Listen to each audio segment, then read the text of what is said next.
often be talking that I can sit through a whole lecture, another speaker, usually I run between, and I do apologize because at 7:45 I have to run, because I have another speaking obligation.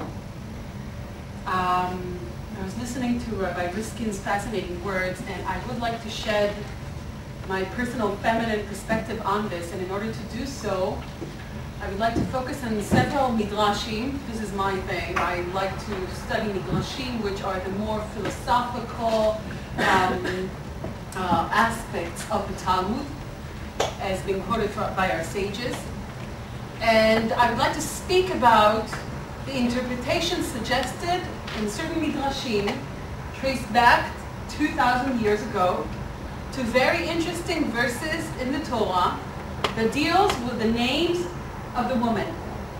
As the woman is created in the Torah, in the Bible, she's granted with two names, as opposed to the male, the man, that is granted with one name.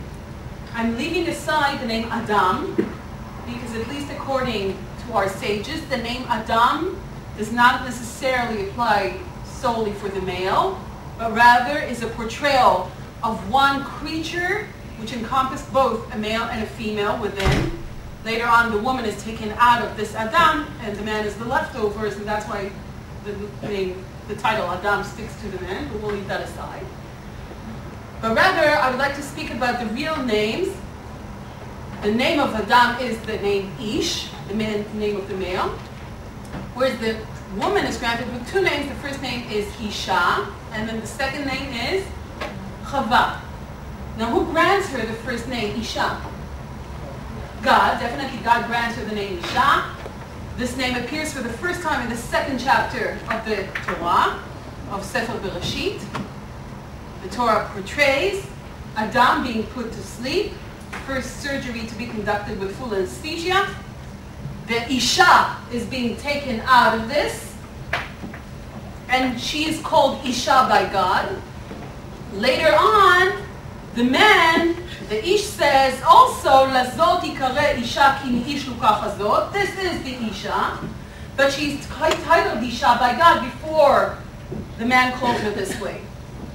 But the more fascinating name that I would like to focus on today is the name Chava. And let's talk about the context for a second. When is the name Chava granted to the woman? When? Under what circumstances? It definitely stuck with a woman. We remember as Chava, but she wasn't created this way, and she didn't get this name from Hashem, but rather, she's granted this name by Adam. When exactly? 3rd chapter of Sefer Bereshit. Right after they sin, she eats from the tree of knowledge. She's been convinced by the serpent. She convinces the man. He eats from the tree of knowledge. They try to run away. They do not accept responsibility. Then they're being questioned by God. And after being questioned and not being able to stand up and accept responsibility, they're punished. She gets 2 punishments, very terrible punishments. As of now, conceiving and giving birth is not an easy case. And as of now, you are to be dominated by male. Whereas he is being granted with his own curses. Not only he's being cursed, but also the land at his account. As of now, you shall have to work very hard to make a living. And what's the coming verse? What's the coming verse? What's the first thing that Adam has to say after being punished? He calls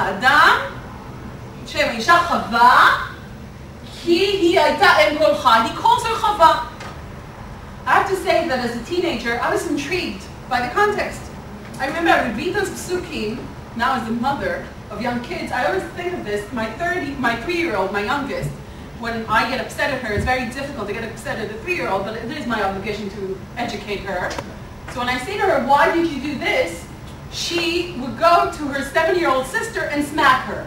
Now why does she smack her? Who does she really want to smack? Of course she wants to smack me, but she's a smart cookie. She understands proportions. she definitely sees herself and views herself as completely equal to my 7-year-old daughter. That is definitely not the case. She's definitely not threatened by her, but I am a bit too big. And I always felt that this is exactly what Adam does. He's so upset, he stands there, and God says to him, what have you done? Punishes him, and he just stands there, he doesn't know what to do with himself. And the first thing that he does is call her Chava. This is not my comment, but rather the comment of the Midrash. The Midrash Bereshit Rabbah, suggests the following and says, where does the name Chava stand from? Chivya. What is Chivya in Aramaic? Chivya is a serpent, is a snake. Chivya chivich ve'at chivya de'adam. You have been defiled by the snake, and this is what you've done to me. Chava, Chivya. By the way, not necessarily in this course of events, meaning the name Chivya is later to the name Chava. But the Midrash is trying to stress a point here. The name Chava is not a flattering name. That is the comment of the Midrash. But when you stick to the pasuk, to the verse itself, the name Chava, ideal. Ki hi aita em kol chai. What is that? A maternal role. What could be bad in a maternal role? How could this apparent contrast between the pshat, the words of the Torah, and the commentary of this midrash, of this Talmudic midrash, how could this apparent gap be reconciled?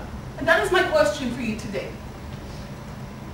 I personally view this, I feel that in order to understand what Adam really did here when calling her Chava, we have to first define to ourselves what is the meaning of the name Isha.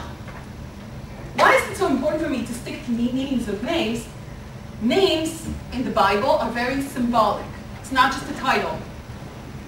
It's a destiny, a yi'ud, tachlit. When a person is being named, this is an indication of that person's goal in life. This is what we expect of you.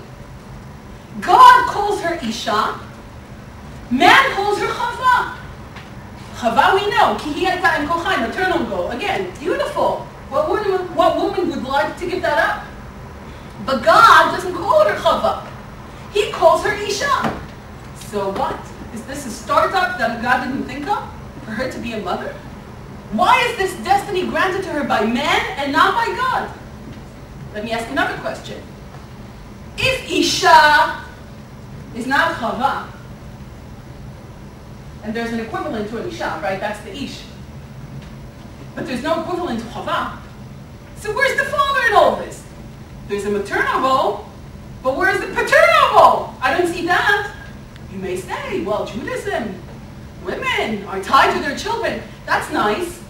But at least according to the Torah, paternal obligations towards the children are the sole obligations. A woman is not obliged to maintain to the welfare of her children, at least not as a binding commandment of the Torah. Maybe you do not need to command her. She knows that. My kids, when they call out at night, they call Ima because they know why bother call Abba. So you need to command the Abba to be obliged. That's it. Sorry, I had to say that. I know, it's been a two. That's my last comment on this. He's good. But anyways, Rabbi Risky knows him. But anyways. But going back to our discussion, so where is the paternal destiny? Where is it? What's the name of the name Ish? What's the name of the name Isha?